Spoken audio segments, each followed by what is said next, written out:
నేను ప్రతిసారి ఒకటే మాట నిలబడి చెప్తా ఉంటాను, 1 man's courage makes a majority. ఈరోజు మీరు ఆ మాట నిజం చేసి చూపించారు. తేనెటీగల సమూహం కలిసి ఒక తేనెతిట్టుని నిర్మించినట్టే జనసేన సాధకులు, క్షేత్రస్థాయి నాయకులు కలిపి జనసేన పార్టీ నిర్మాణంలో ఒక కీలక ఘట్టాన్ని పూర్తి చేశారు.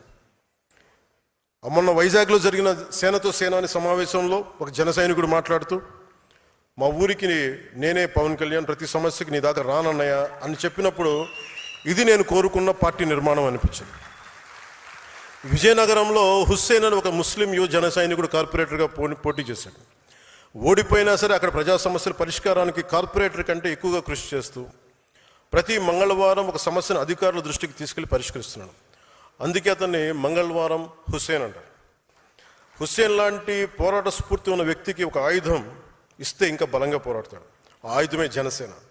ఇలాంటి వ్యక్తుల్ని నేను కోరుకుంటా ఉన్నాను. అలాగే తెలంగాణ నుంచి నల్లమల చెంచుపెంటకు చెందిన శివాన్ని 18 ఏళ్ళ యువకుడు కావచ్చు, అరకు పాడేరు ప్రాంతంలో నక్సలైట్ అవుదాం అనుకున్న ఒక బాబురావు కావచ్చు, వీరికి రేపటిపై నమ్మకం కల్పించింది జనసేన. అది పర్టికులర్లీ వల్నరబుల్ ట్రైబ్ వర్ణానికి చెందిన బాబురావు ఈరోజు నక్సలిజం ఆలోచనలు వదిలి ప్రజాస్వామ్య వ్యవస్థపై నమ్మకం పెట్టుకొని జనసేన తరపున వార్డు మెంబర్గా గెలిచి ఉప సర్పంచ్గా ఎదిగాడు. ఇలా నన్ను కదిలించే సక్సెస్ స్టోరీస్ చాలా ఉన్నాయి. జనసేన అనేది ఒక రోజులో పుట్టింది కాదు, ఒక 25 ఏళ్లుగా నాలో రగులిన ఒక ఆలోచనలకి ప్రతిరూపం. నేను ఏ స్థాయి నాయకుడిని అవ్వాలని ఆస్తి జనసేన పార్టీ పెట్టలా, ఒక ముఖ్యమంత్రి అయిపోవచ్చు అన్న ఆలోచనతో పెట్టలా. ఒక పార్టీని పెడితే ఎంత సమాజంలో ఎంత మార్పు తీసుకురాగలం.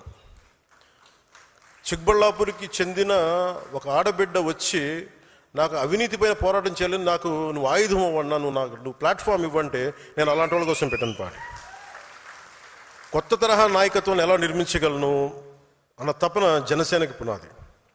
ఒక్కడిగా ప్రారంభమైన జనసేన 100% విజయం సాధించిందంటే కారణం ఉమ్మడి పోరాటం. ఇది నా వల్ల సాధ్యం అవ్వలేదు. నా మీద నమ్మకంతో నాతో నడిచిన మీ అందరికీ ఈ విజయాల్లో నేను ఎంత భాగస్వామ్యం నాకుందో మీకు అంతే సమాన భాగస్వామ్యం.